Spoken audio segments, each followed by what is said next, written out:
marijuana agenda, like the conservative agenda, minus the hypocrisy.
The marijuana agenda, like the alcohol agenda.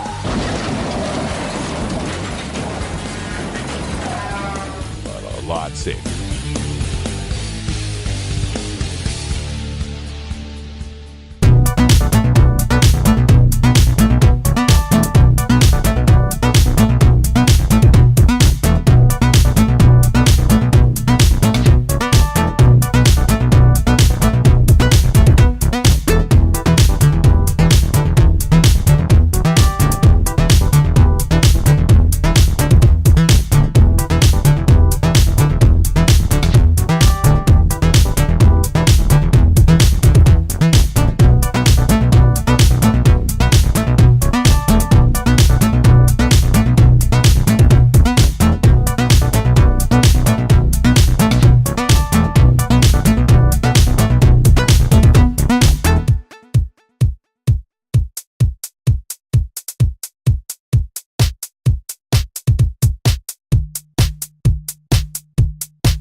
You take a seed, you plant it, you grow it, you dry it, you roll it, you smoke it, and it goes down smooth. Hey! Spanning the globe to bring you the latest developments in medical cannabis, adult marijuana, industrial hemp, and spiritual ganja. We love the herb. It's time for the Marijuana Agenda with Russ Belville. Now, here's your host, Russ Belville. Good day, tokers and tokettes and non-toking lovers of liberty. It is Friday, May 5th, 2017, and it's got to be 420 somewhere in the world. So glad to have you here. Sorry about my frozen camera, but welcome to the show. We are live from Arlington, Texas, where I'll be taking place in DFW NORML's Global Cannabis March in Fort Worth tomorrow. Make sure you join us there at Burke Burnett Park on West 7th Street in Fort Worth. We're joining there at about noon. We march at about 3. We've got tons of speakers, tons of bands, all sorts of great stuff happening. About 3,000 people showing up to fill the streets of Fort Worth, Texas, to openly smoke marijuana and to make our voices heard. Coming up on today's show, we've got the Marijuana Policy Insider. Mason Tvert will be joining us to discuss the latest reforms in marijuana. We've got some live audio from that DFW NORML event that I was at earlier today, the banner drop, if you saw it on my Facebook Live page. We've got some audio from Stephanie Bishop discussing the situation of prisoners, our drug war prisoners, and what we need to do to help them out. And in the Radical Rant, we'll have time for me to discuss if they can do this in Texas, you can do it too. So all that's coming up here on the Marijuana Agenda. Stay tuned. We'll be back right after these sponsor messages.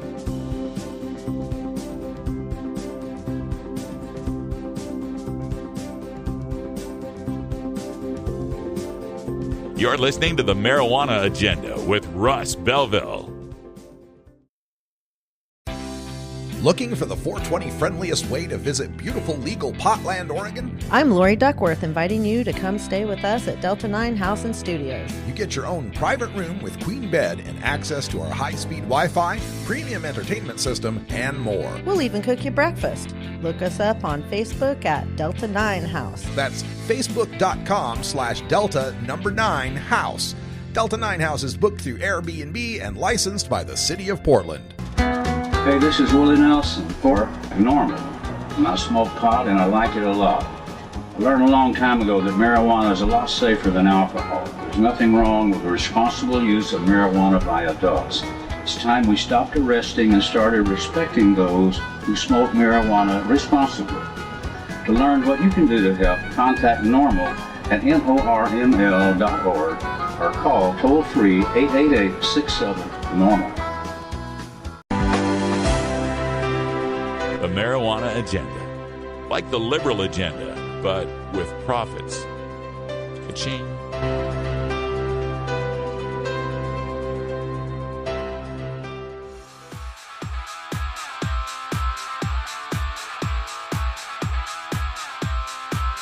I'm Russ Belville from the Marijuana Agenda.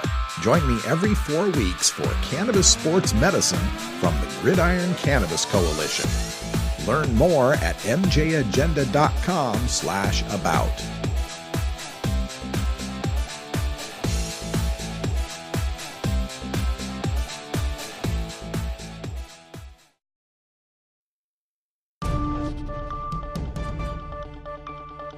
This is your Cannabis Headline News.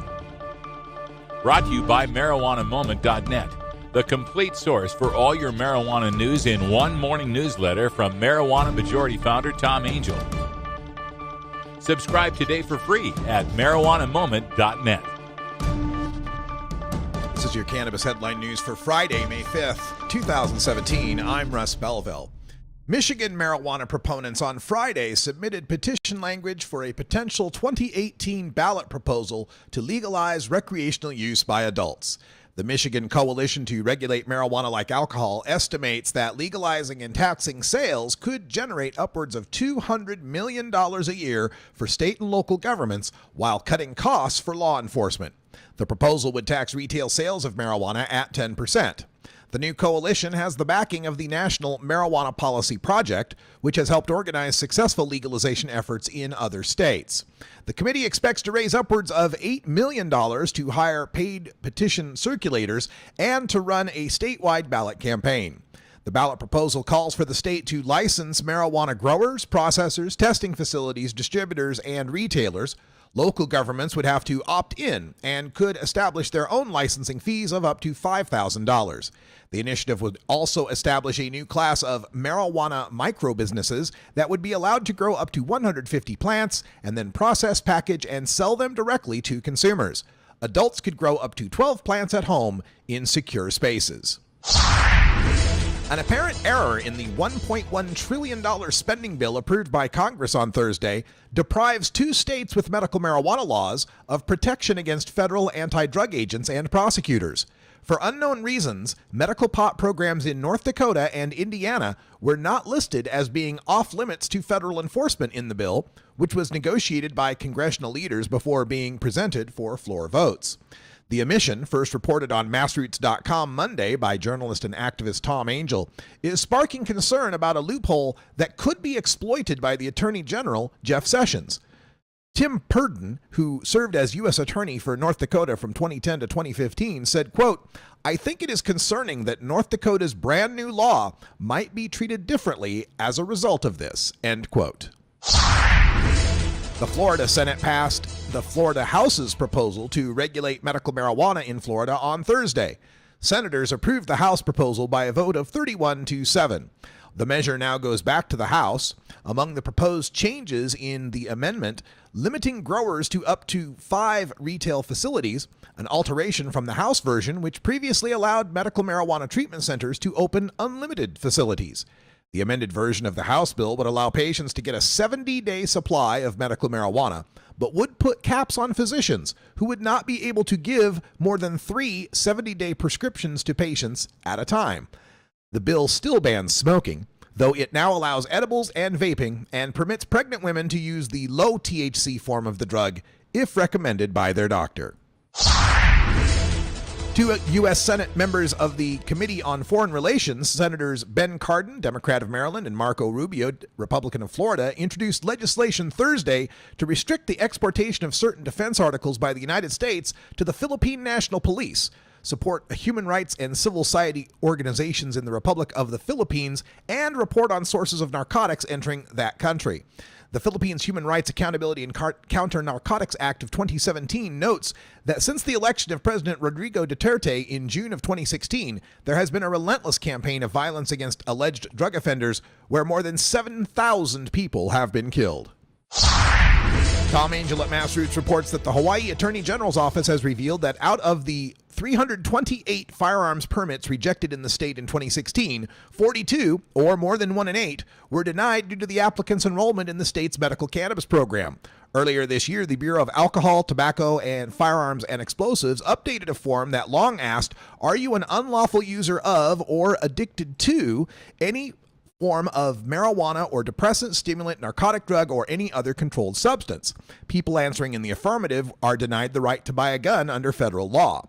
Beginning in January, the revised form added a clarification noting that the use or possession of marijuana remains unlawful under federal law, regardless of whether it has been legalized or decriminalized for medicinal or recreational purposes in the state where you reside.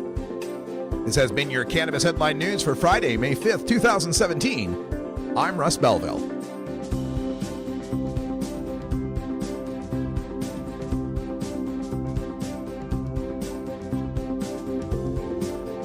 You're listening to the Marijuana Agenda with Russ Belville. At Herbie's Cannabis Seeds, we pride ourselves on bringing you the best quality seeds from the world's most respected cannabis seed producers, all at the lowest online prices. You can find Herbie's Seeds at herbiesheadshop.com. All cannabis seeds are sold as souvenirs and as a means of preserving cannabis genetics. Herbie's Seeds in no way intends to condone, promote, or incite the use of illegal or controlled substances. We strongly urge all prospective customers to check their national laws prior to placing an order. Herbie's Seeds at herbiesheadshop.com. Proud sponsors of the Marijuana Agenda with Russ Belville. Georgia. Hi, this is Willie Nelson. Alcohol prohibition didn't work in the 1920s, and marijuana prohibition isn't working today. It's time we stopped arresting responsible marijuana smokers. It's the fair thing to do. For more information, contact NORML, the National Organization for the Reform of Marijuana Laws. Call toll-free 888-67-NORML or visit their website at norml.org. You're listening to the Marijuana Agenda with Russ Belville.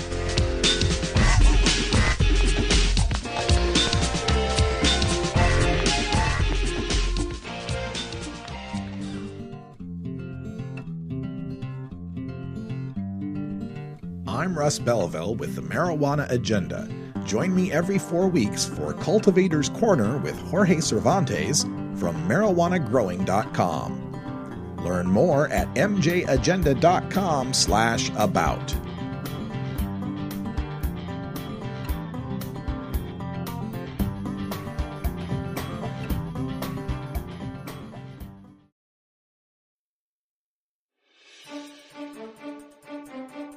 This is Marijuana Policy Insider, brought to you by the Marijuana Policy Project at MPP.org. MPP is the nation's largest marijuana policy organization, promoting sensible marijuana policy reform in Congress, in state legislatures, and through state and local ballot initiatives. Today, we take a look at the most recent state and federal reform efforts with the Marijuana Policy Insider. Welcome to the Marijuana Policy Insider. I'm Russ Belville. Joining us today for the Insider, we have Mason DeVert, the Director of Communications for the Marijuana Policy Project. Mason, welcome to the program. Thank you for having me, Ross. We've got so much happening now in the world of cannabis law reform at the local, state, federal, even the international level that here on The Insider, we like to break this down and give you a look at what's happening, what's coming through the legislatures and the Congresses. And let's start at the federal level, Mason. There's a spending bill rider that's been known as Rohrabacher-Farr that's been protecting the medical marijuana states in America from any Department of Justice money being spent to raid them or affect them. What is the status of that amendment? Does it look like it will survive going forward in the Trump administration? It does. Fortunately, that provision was included in the spending plan that was agreed to by congressional leaders, and it appears that will be a plan that gets the approval of the president. He has said that he is likely to sign whatever plan they put forward here. So it is a good sign that Congress is comfortable with respecting state medical marijuana laws. And they also clearly recognized that provision was in there. They extended the number of states that are listed that have medical marijuana laws to ensure that their states are protected by that provision. Also in the federal news, there's been a lot of concern in the cannabis community about the appointment of Jeff Sessions as the Attorney General and his comments in the past showing that he is no friend to legalized marijuana. But recently, Governor Hickenlooper of Colorado had a face-to-face discussion with Attorney General Sessions. Can you tell us what we've found from this discussion and what Governor Hickenlooper thinks will be happening moving forward? Well, the governor said that he had a frank conversation with the Attorney General about it, and it sounded like the Attorney General made some comments that put the governor at ease. He pointed out that they hadn't done anything yet. So, it sounded like the governor was basically saying, are you going to do anything? We're worried you're going to do something. And it almost sounds like the Attorney General made a joke of like, well, have you seen us do anything yet? As if he was suggesting that they don't plan to. What we're hoping is that they will basically maintain a similar policy as the previous administration.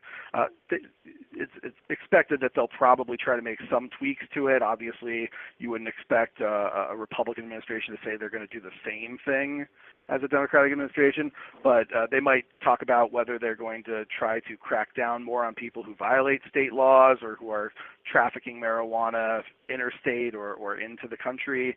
They might be looking to beef up law enforcement efforts and their coordination with local law enforcement when it comes to making sure that states are really following through on these guidelines laid out in the Cole memo. But we're really hopeful that they're going to respect these regulatory frameworks in these states and not try to wipe them out entirely. All right, let's take a look now at what's happening at the state level in various legislatures. Of course, we've got 8 states currently that have passed laws allowing for the adult use of cannabis, adult use of marijuana, and those states have all done so through the ballot initiative process. But now we look up at the state of Vermont, where their legislature is looking at not one, but 2 different plans for the legalization of marijuana. Tell us a little bit about these competing plans and what are the chances we get our first legislative legalization in America? Well, Vermont is now the first state where both chambers of their legislature have approved making marijuana legal for adult use. Last year and again this year, the state Senate approved a measure that would regulate and tax the sale of marijuana, essentially set up a system similar to what states like Colorado and Washington have set up. Then the House just recently, this past week, passed a bill that would simply remove the penalties for possession and cultivation of small amounts of marijuana by adults. So basically, they wanted to forego the commercial side and the regulatory side and focus first on the criminal justice side of things. It would also reduce penalties for other marijuana-related offenses. And now the question is, in the next several days leading up to the end of the session in that state, will they come to an agreement on something? It seems like, according to one legislator, he said anything's possible, but in either case, it's still a step forward. We've now seen both chambers have a majority vote to make marijuana legal. So in the worst case scenario, we have to wait till next year. It is a 2-year session in Vermont, so they will continue to take up these measures and hopefully arrive at a compromise to get something passed. So we have one version that's essentially a grow and give, kind of similar to Washington, D.C., and the other Correct. a tax and regulate, similar to Oregon or Colorado. Is that correct? That's correct. And last year, one of the big differences of opinion between the House and the Senate was that, the Senate created passed a law with the regulatory system and all of that, but did not allow for home cultivation. And then in the House, there was a lot more of an appetite for allowing home cultivation and keeping it something that adults could do in their homes and focusing on the broader regulatory stuff later. So in this latest measure that was passed this year in the Senate, they did actually make that compromise by adding a similar home growing provision to the one that the House is supportive of. And so they are already starting to make those types of concessions, and hopefully they'll come to an agreement. Now, next door to Vermont, we've got the state of New Hampshire, which has always been kind of an outlier when it comes to the New England states. It remains the only one that still mandates punishment for possession of simple, small amounts of marijuana. What's the latest going on with decriminalization? I understand that's making its way through New Hampshire. Yeah, New Hampshire's an interesting place for anyone who's not familiar with it. It's got an incredibly large House of Representatives that really is pretty unpredictable. In fact, it was the first chamber of any state legislature to approve a legalization measure, which was a couple years ago. And so now at this point, what's been going on over the last couple of years is we had seen that the House passing measures to decriminalize possession of small amounts, remove the threat of jail time, make it a small fine, and so on. And what had been going on is that the governor previously, Maggie Hassan, had been saying, she's the past governor, she was threatening a veto, saying she was opposed. It had a lot of senators worried, so this bill kept getting stalled in the Senate. She is no longer the governor. The new governor has actually said that he would be supportive of decriminalization. So now the Senate, I think we're seeing some members who are feeling a little more comfortable and like their votes will actually matter. They won't just see it get vetoed immediately. And so the Senate just passed it through committee.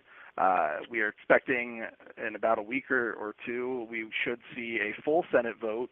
And at that point, we're very hopeful that this will go to the governor's desk, and he's going to sign it, and that will be the last state in New England to remove the threat of jail time for simple possession. Some changes were made. It's going to be for up to 3/4 of an ounce of marijuana instead of 1 ounce. And it's going to be a fine, a relatively small fine for the first offense, a slightly larger fine for the second and third offenses, and then upon a fourth offense within 3 years, there would be the potential for it to then be considered a misdemeanor. But again, there would still be no arrest for it. So it is certainly a strong step. It's not the final step by any means, but it would be a big improvement. Well, we'd love to have decriminalization finally blanketing all of New England. It's kind of what you'd expect, but where you might not expect decriminalization to be taking root is in the Lone Star State, down in Texas, where there has been moves for decriminalization at the municipal level, the county level in a few places, but now the Texas House is looking at decrim. What's our status there? So a bill that would reduce the penalties for civil possession, remove the threat of jail time, has now passed through a House committee there, and it is going to be considered by the full House, not Michelle and DJ and Stephanie Tanner, but by all of the House members in Texas, and we are hopeful that it could pass. From what we understand, there is a majority in support of decriminalization in the Texas legislature. It's really just been a question of procedure and whether this bill is going to get called for a vote and how much time the legislature has to operate. Keep in mind, this is a legislature that only convenes every other year and only for a relatively brief period of time. So it's difficult to get things done there. But at this point, it looks like we'll get a House vote here soon. And if it passes, it's on to the Senate. It's just a question of whether there's going to be enough time in the session to then pass through the Senate as well. Very interesting. All right, let's take a look now at the medical side of the ledger, where medical cannabis is still being worked on in places that have it. They're trying to improve it. And one of the improvements that's taking shape across the nation is the addition of post-traumatic stress as a qualifying condition. I understand there's a number of states that are working on this. Can you give us a rundown? Sure. Well, the most recent activity we just saw is the New York Assembly approved a measure that would add PTSD as a qualifying condition under that state's program. Obviously New York is a very large state. I think the estimate is that there are approximately 300,000 people there who may be affected by PTSD in some way, shape, or form. So this would be something that could help a lot of people. The Assembly has passed it. It will now be considered in the Senate. Very hopeful that the Senate's going to agree. It received very strong support on the Assembly side. And then at that point, it would be up to the governor to sign. Then the other states, sticking in the Northeast, Vermont and New Hampshire, are both well on their way to adding PTSD as well. It's been moving through the legislature, passing in committees. We are hopeful that those will get signed. And then in Colorado, where it is legal now for adults to possess marijuana, but there are certainly people who may not be 21 or older who are suffering from PTSD. And of course, there's some rights that go with using it for a medical purpose, and then not having to pay the taxes at the counter and so on. So that is now a measure that has passed the House and the Senate finally after several years of failing, and is on the governor's desk here in Colorado, where we are hopeful that it will be signed. And really what we're seeing is just, this is a condition that's been getting a lot more public discussion, not just for medical marijuana purposes, but broadly surrounding veterans, but also other people who have survived traumatic situations. And we know a lot more about this condition now. We know how many people it actually affects and how harsh it can be on those people. And we are seeing the benefits that medical marijuana can have. And we're hearing people testify to that all over the country. So it's not surprising that we're seeing these laws starting to pass. It's good news happening all over in the world of marijuana law reform, and you can learn about it every 2 weeks here on the Marijuana Policy Insider. Mason, before we let you go, are there any other states we ought to know about as far as legalization or medical making their way through the legislature? Well, I think that the other very interesting ones are also up in the Northeast, where we do see a few bills still under consideration this year to regulate and tax and legalize marijuana for adult use. And those are states like Rhode Island and Delaware and Connecticut.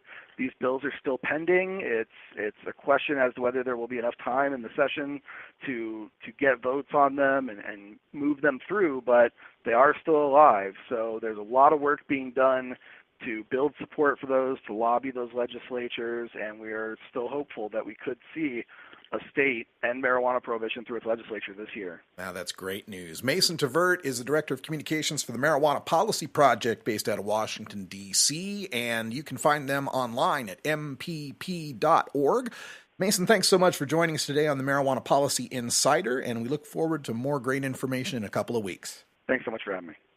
As an update to the pre-recorded interview we did on Wednesday, today the Vermont Senate has passed the bill that would make personal possession and cultivation of small amounts of marijuana legal for adults 21 and older beginning in July of 2018. The Senate amended an unrelated House-approved Bill S-22 to include the language of H-170, which the House passed earlier this week. H-170 would eliminate Vermont's civil penalty for possessing 1 ounce or less of marijuana and remove penalties for possession of up to 2 mature marijuana plants and up to 4 immature marijuana plants. In addition to including the language of H-170, the new Senate-approved version of S-22 would also create a study commission to consider the regulation and taxation of marijuana for adult use. This episode was produced as part of the Marijuana Agenda with Russ Belville, the daily news and interview podcast covering the world of medical cannabis, adult marijuana, industrial hemp, and spiritual ganja. Subscribe now for free at mjagenda.com.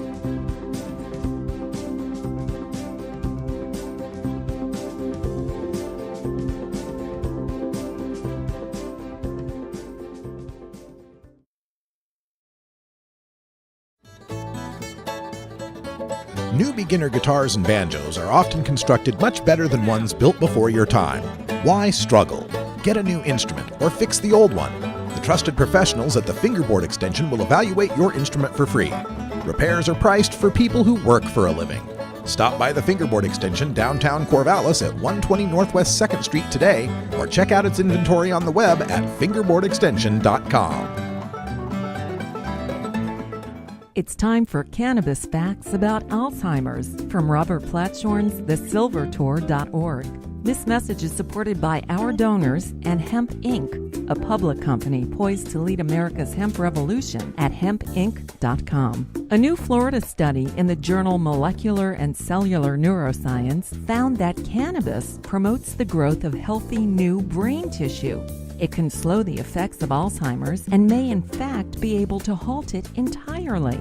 A long-term study by Ohio State University's Professor Gary Wenk concludes that people who regularly use marijuana get Alzheimer's at a much lower rate than others.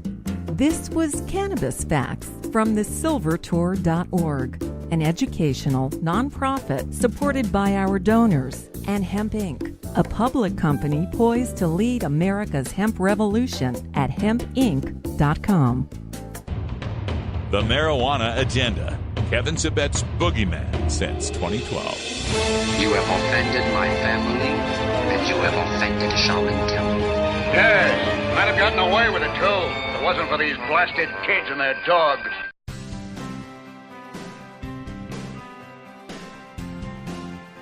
I'm Russ Belville from the Marijuana Agenda. Join me every 4 weeks for the Freedom Leaf Preview with Steve Bloom from Freedom Leaf Magazine. Learn more at mjagenda.com/about.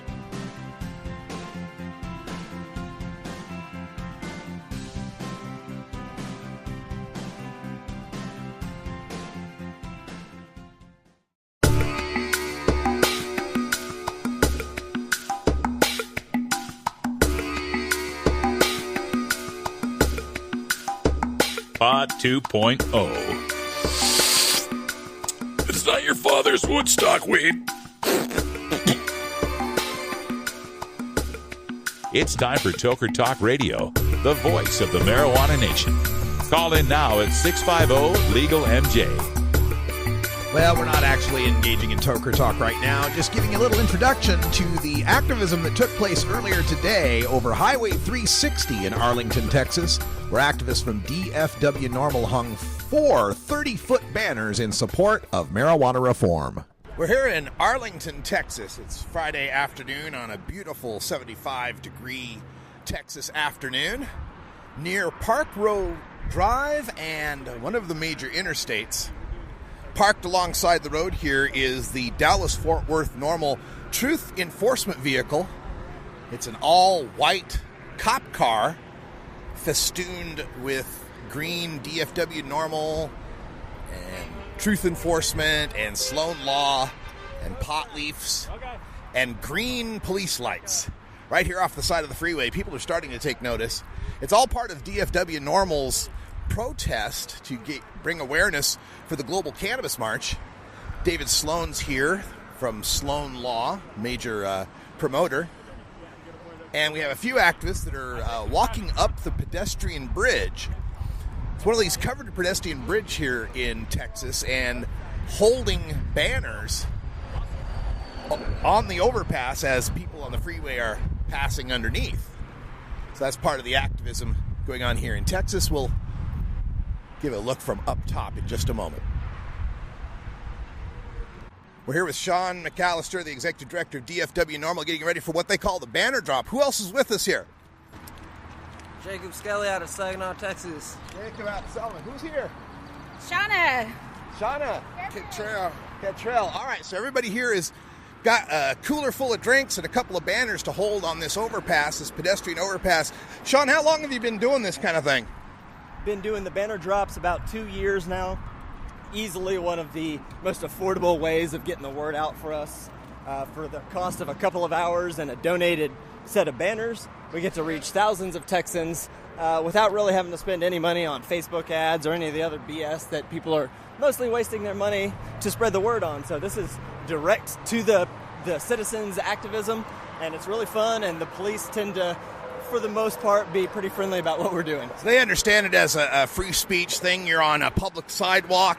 It's just a pedestrian bridge over. Which interstate is this? So this is Highway 360, and it goes north and southbound through the Metroplex. It is one of the arteries of the Metroplex.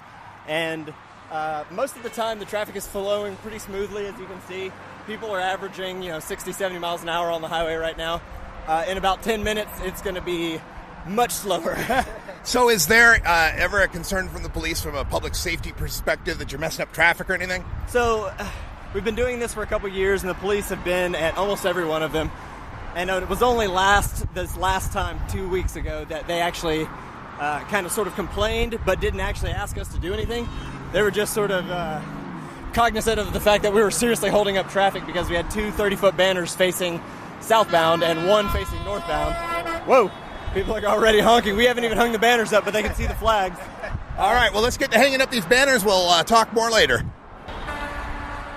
The banners are up now, and as you can hear, the traffic is getting very excited. We're getting a lot of honks. People coming through honking, the big rig trucks. People are slowing up to read the banner as well. And my shirt.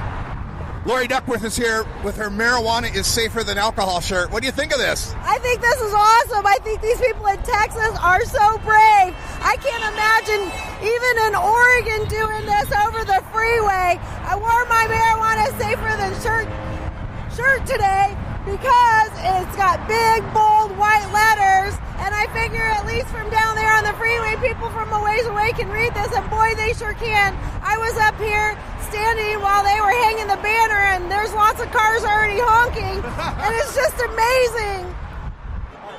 The protest is in full effect. Pre-protest rally. If you want to, yeah. Pre-march rally. Pre-march rally. Yeah. We're having a lot of fun here. He's got the trooper car down there to slow people down. Yeah, the Truth Enforcement vehicle is now parked off the side of Highway 360, oncoming to this this overpass. 360 southbound. Grand Prairie. And that's also having some of the cars slow down a bit as they see what they think is a cop car, but it isn't. It's just a car with green lights on it. We'll keep you posted as we're here live in Dallas, Fort Worth, actually right between the two in Arlington, Texas. One of my favorite events ever. I always enjoy coming to Texas and visiting with these awesome red state activists who are so bold. Join us for the Fort Worth March. It's taking place tomorrow, Burke Burnett Park in Fort Worth. Starting around noon, we march around 3, and there'll be plenty of speakers. Check out dfwnormal.org/march for details. You're listening to the Marijuana Agenda with Russ Belville. Hey everybody, it's Russ Belville from the Marijuana Agenda, inviting you to be like me and get your ink done at Lucky Horseshoe Tattoo, Fort Worth's most female-friendly, clean, sterile, awesome tattoo shop. Thomas and his crew are true artists who can design you a custom piece or use a design you bring in. Lucky Horseshoe also offers all styles of tattooing as well as piercings and all-around fun. In the DFW area, stop by Lucky Horseshoe Tattoo and tell them Radical Russ sent you. Trust me, it'll feel awesome. This is Cannabis Facts from Robert Platshorn's TheSilverTour.org, supported by our donors and Hemp Inc., poised to lead America's hemp revolution at hempinc.com. In 1937, the second most prescribed medicine, marijuana, was banned. It wasn't about marijuana. The paper, oil, and chemical industries lobbied to end hemp farming. No longer labor-intensive, an acre of hemp produced more quality paper than 4 acres of trees. Plastics and fibers could be produced from a plant. Hemp can even produce 10 times the energy of today's ethanol.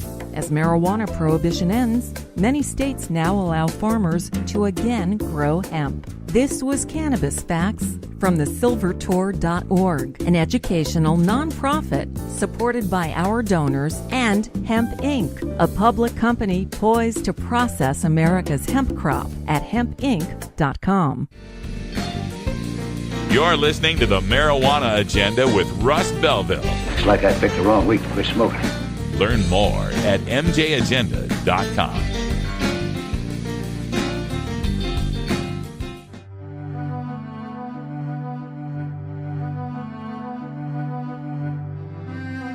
I'm Russ Belville from the Marijuana Agenda. Join me every 4 weeks for our Government at Work, the latest in cannabis reform at the local, state, federal, and international level.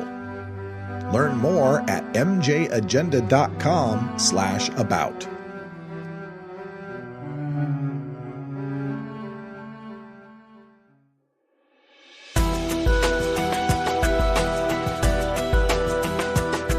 The cannabis community is a diverse set of people from all walks of life, conservative and liberal, black and white, straight and gay, rich and poor, and everyone in between. Learn more about the people we are freeing from adult cannabis prohibition in our Cannabis Community Chat.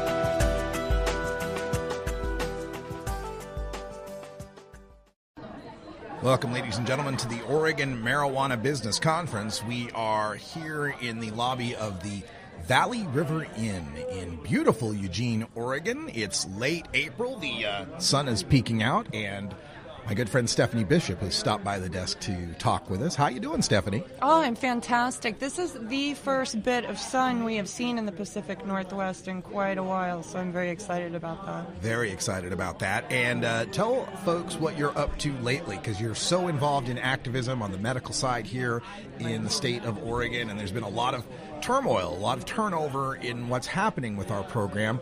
So give folks your perspective on that.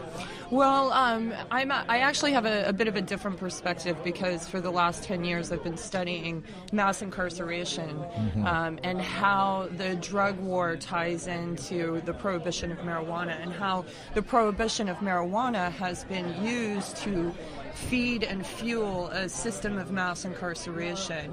That what most people don't understand is a system of legal slavery in the United States. So I guess where we start is where we usually start. We go back to the beginning, explain to everybody what our private prison system is all about. Oh, yeah. So what most people don't know is that, you know, in the United States, we have a private corporate system of prison systems. We have a couple of corporations, Geo Group.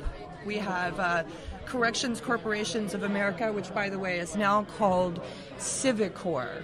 Okay. Doesn't that sound so much kind of more like when Blackwater changed their name to civil? Exxon. Yeah, and this is so civil, civic. It sounds civic. Yes. It sounds like it's civilized. Right. It should be there. Okay, so most people don't know that the United States government is contractually bound to do two things. Pay $36,000 to Civicor, Corrections Corporations of America, per prisoner per year, and also to guarantee a 90% occupancy rate in all the prisons. Okay, so that's the system that we have. The sinister part of the system is that we also have another company out there called Unicor. This is a company that was set up in 1934 by the United States government that allowed prisoners something to do while they were incarcerated. These were strictly military contracts. So prisoners spent their days making military equipment and sending it off to the military. It saved the government money, and it kept the prisoners busy. Well, what happened was, in 1995, the Prison Industries Act went into law, and what that did was opened up prison labor to the private sector. This is during the Clinton administration. This was during the Clinton administration, correct. So now we have anybody can go in and utilize prison sources, prison services, prison labor for their businesses, and we as consumers can now purchase products that are manufactured in prison facilities, like clothing, solar panels. Unicor has a green section on their website. Now, there is nothing green about using prison labor to create a green product. You sucked the green out of the product when you use prison labor. And now it's gotten to the point where, you know, these farmers out there are now using prison labor instead of migrant farm workers. So here's what I'm coming to now, because what I really wanted to talk about today was what we're dealing with in the Clinton administration. Not the Clinton, the Trump administration under Jeff Sessions. Jeff Okay. Yeah, we love that guy. Okay. And we all know, like, everybody's very concerned about what this means for legal, regulating the recreational market and regulating this other market over here. But we really need to connect this and tie this in to everything, because this is about immigration, this is about farm workers, this is about all kinds of stuff. Because what's happened now, the Trump executive order in February to rescind phasing out of private prisons, what that actually meant was that Sally Yates, back in August of 2016, announced that they would She was not... the Assistant Attorney General. Correct. That they would not renew the contracts for 14 different prisons. So when they announced that they're phasing out the private prisons, they're not renewing these contracts for these 14 prisons. Well, the Trump executive order in February rescinded the phasing out of these private prisons. Now, what's happening is immigration is now being detained in detention facilities. So these private prisons, they're building these private prisons and they're putting illegal immigrants in them and then forcing them to work for Unicor business work contracts. So there's a lot to this system, but let's go back to what's fueling the system. The stock is where we need to look first, because, when Trump got elected, Geo Group stock soared. Geo Group stock soared when this executive order was signed by President Trump. Since Trump has been elected, their stock has been up consistently since...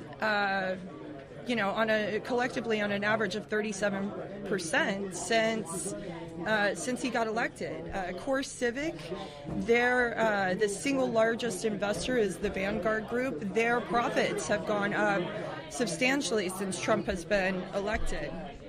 So this is also fueled by the banks. The banks, a lot of the stories came through that they were going to divest. Colleges were going to divest from private prisons. When that happened, what they meant was they were going to stop buying stock or owning stock in Geo Group or Core Civic, which was formerly Corrections Corporation of America. So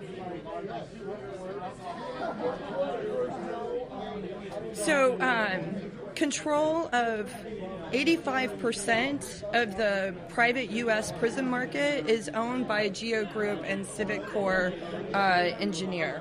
And both of these companies made large contributions to the Trump Super PAC and paid a lot of money for the inauguration. So let's go over the banks. And there's two different ways that these banks are funding mass incarceration. It's not just about owning stock, it's also about loaning money for the purpose of building new prisons and for running prisons. So the biggest offender is Wells Fargo Bank. And so most of the divestiture suits that happened with Wells Fargo Bank. Bank of America, JP Morgan Chase, BNP Paribas, SunTrust, and US Bancorp are also banks that loan money directly to these companies to build private prisons and also own stock in Geo Group and Core Civic.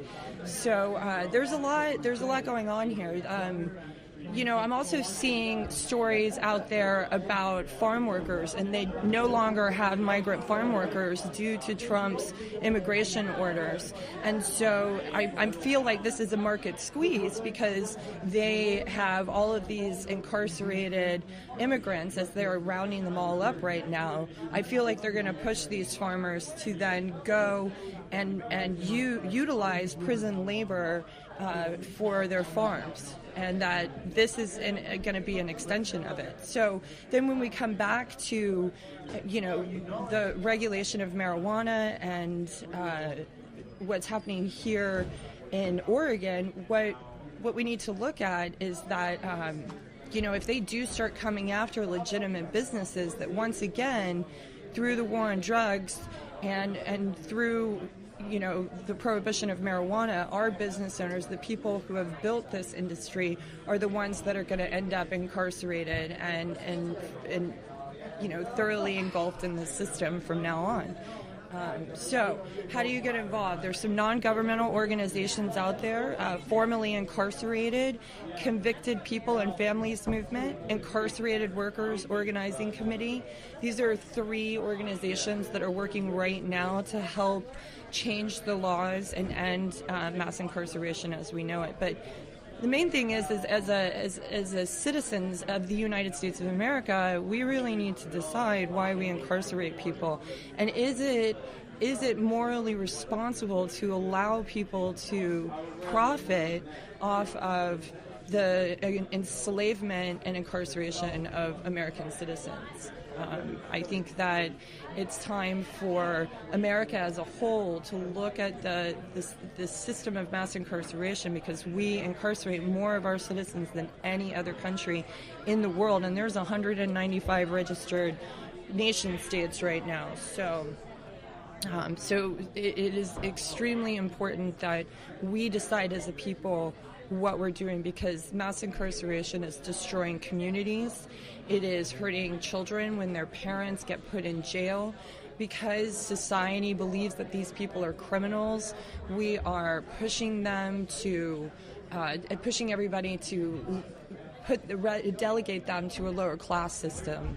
They can't get jobs, they can't get benefits from the government, and they're pretty much relegated to a life of crime, back into a system of mass incarceration, or you could join the military. Those are your 2 choices. So, well, we're here at the International Business Conference, and Russ has stepped away, so I am going to close with everybody today on the marijuana agenda on this beautiful sunny day in Eugene, Oregon.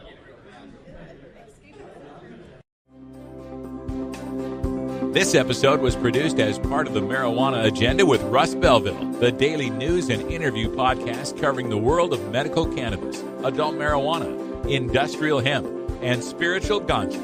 Subscribe now for free at mjagenda.com.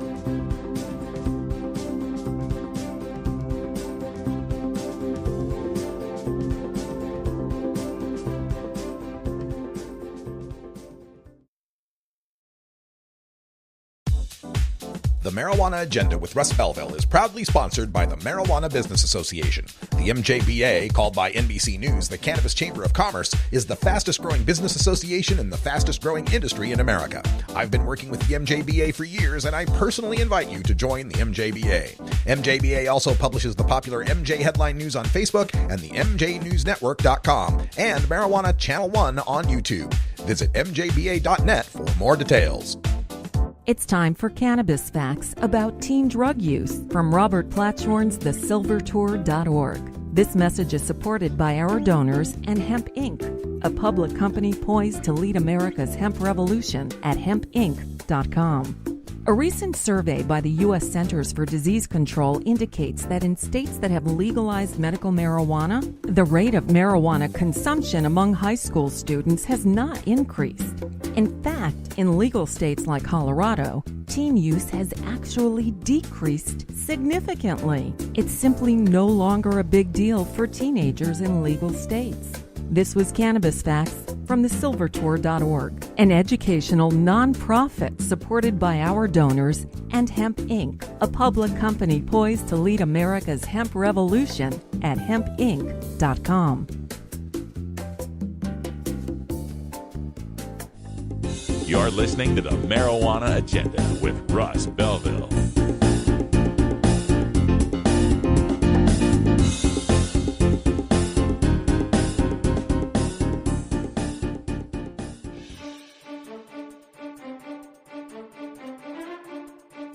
I'm Russ Belville with the Marijuana Agenda. Join me every 2 weeks for the Marijuana Policy Insider with Marijuana Policy Project. Learn more at mjagenda.com/about.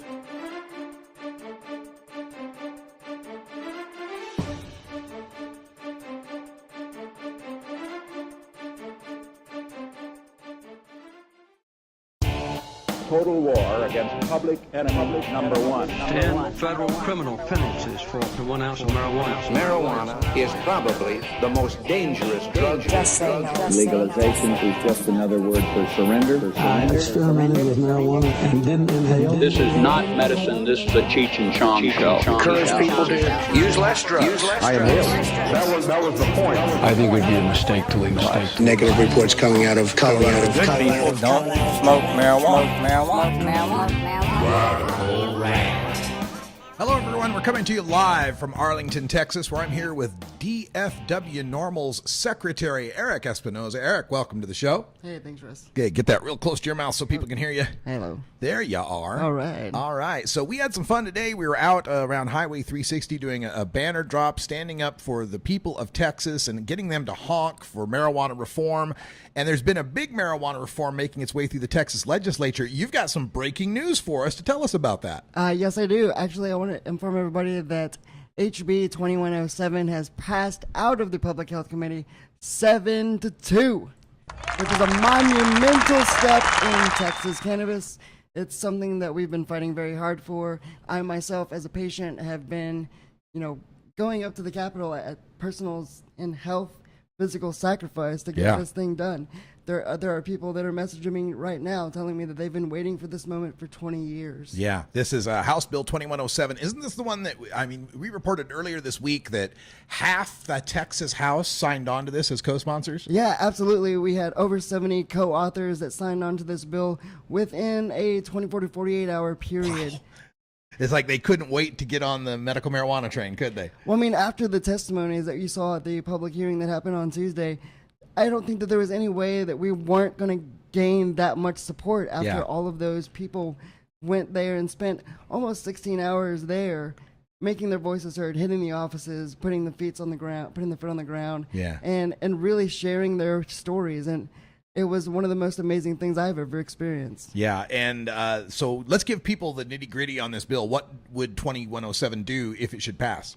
So 2107 is actually a companion bill for Senate Bill 269, which would be a whole plant cannabis bill. What? Whole plant cannabis? We don't do that anymore. We certainly should be. We should be. So, at this point with the Texas Compassionate Use Program, there is a limit to the THC content. This is their CBD oil law. Correct. So this would open that up. This would allow the use of THC. This would change the verbiage to where it would have to be prescribed by a doctor to be recommended by a doctor. Because prescribed is what always messes us up with the federal law. Absolutely, because they cannot prescribe it at its current schedule. Yeah, so this would take what they've got as a CBD law and open it up to be, something that also has THC in it. And as whole plant, then people would be able to cultivate their own? Is that possible? Right. We that's one of the things that's also included in that. It's just we want the ability to be able to go between our doctors and ourselves and figure out what works for us. Sure. Just like we would with the pharmaceuticals that do not work. Good point on that. Is there any specific limitations as far as a number of plants, a number of ounces, or anything like that? As far as that, I think there was a few stipulations there. I could actually give you that information, and we can send it on to the viewers. So we'll do that. So also, I'm sure you've got it up at dfwnormal.org, right? Right, yeah. There are many links there. You can check out Texans for Responsible Marijuana Policy, MPP. They always have the most up-to-date information there on their sites as well. Texas Normal, DFW Normal, we're putting all that information out as soon as it becomes available. And, of course, you can always look at it and do your own research. Legiscan is a great website to use. In fact, I've got that up right here. The Texas Legiscan. So you can find it at legiscan.com/TX for Texas, right? Yeah, exactly. And this is Texas House Bill 2107. And the cool thing right now is here on the Marijuana Agenda, you're actually getting newer news than what they've got on the website. Right now it still says left pending in committee. Right. It's got out of that committee, 7-2. Yeah, it's out there. This just happened. This was a phone call that I got just a moment ago from my love telling me, hey, we've done it. Yeah. 2107 is passed. Yeah. And from that moment forward, there's still work to be done, of course, but now it's a time that we can kind of look at it and say, look at all this thing, look at all this sacrifice, look at all these patients that have been putting themselves out to go out here and do this. Sure. And we got it done. A lot of people don't know that when you put forth a bill like this, it can hit a roadblock in where it hits a committee and one committee head won't bring it up to a hearing, and boom, it's stuck. One person can stick this whole thing. I mean, just like last legislative session, it stuck. Yeah. We ran out of time. It did not get scheduled. Yeah. And we were approaching that same scenario this time. Oh, really? And because, you know, there hadn't been a whole lot of movement, and we were waiting for it to get a hearing, and we were waiting for it to get a hearing, and then HB 81 got a hearing. Yeah. And that went really well. The support for that was amazing. So, of course, we And 81 does what? It's the DCRIM. Oh, yeah, Texas DCRIM, right. Texas DCRIM. Yeah, so that would no longer... It's true DCRIM. You know, 1 ounce or less, you would not be criminal record. You would not go to jail. You would not lose your college funding. Yeah. You know, it wouldn't interrupt your life completely. And there's a lot of places in Texas that have done this already at the municipal level or the county level, right? Right, absolutely. We have Harris County that's implemented a program. Kim Ogg really spearheaded that and said, I will not. I'm just not going to. Was she the DA, county attorney or something? Yeah, the DA there. She said that she was just not going to process low-level cases. All right. Well, we got about a minute and a half here to wrap things up, so we want to make sure everybody visits dfwnormal.org/march for tomorrow, the Marijuana March, starting at Burke Burnett Park on West 7th Street in Fort Worth, Texas. I'll be there. Coral Reefer will be there. Lori Duckworth will be there. Who are some of the Texans that are going to be there? I will be there as well. You're Texan. You know, Jessica Pallett, LP candidate, she'll be there as well. And Sean McAllister, the executive director of DFW Normal, just making his way into the house here as we wrap things up. Again, Burke Burnett Park tomorrow at noon Central Time. They're starting the march at 3 p.m., but you want to get there early because they got speakers, they got bands, got all sorts of great information. You get to check out the DFW Normal Truth Enforcement Vehicle. They've got all sorts of cool things to check out. Anything else we ought to tell them? You know, we're going to have a great day tomorrow. It's going to be one of the biggest marches we've hoped to ever put on. And we think with this tremendous victory for HB 2107 going through, that's going to help us grow this to be the biggest march that we've ever seen. Because people are going to want to celebrate this. This is something to celebrate. You know, please don't think this is the end. Please call your representatives and let them know that thank you for doing this. Thank you for getting it to this point. But we need it to go further. We need to go to the floor, and we need to get this into law. Yeah, it's got to hit the floor with half the House signing on to it. That's very positive as to its chances of passing. Then does it still have to go through the Senate and all those procedures? I mean, it still has to follow the same exact procedure as anything else, but now we just have to make sure that we make them aware that we need this to be fast-tracked. We need this to go through now. Patients are no longer waiting. That's right. Can't wait any longer. Well, folks, that sound means it's time for us to wrap up here at the Marijuana Agenda, and unlike a regular edition where I'd be staying for another hour, we got to close up shop because I got some tattoos to get at Lucky Horseshoe Tattoo, baby. For everyone here in Arlington, Texas, with Eric Espinoza and DFW Normal. There's the word, guys. I'm Russ Belville. Check out dfwnormal.org/march. And until next time, take care of each other, tokers. Follow MJ Agenda on Facebook, Pinterest, Instagram, YouTube, and SoundCloud. And follow MJ Agenda Show on Twitter. Learn more at mjagenda.com. You take a seed, you plant it, you grow it, you dry it, you roll it, you smoke it. You take a seed, you plant it, you grow it, you dry it, you roll it, you smoke it. You take a seed, you plant it, you grow it, you dry it, you roll it, you smoke it, and it goes down.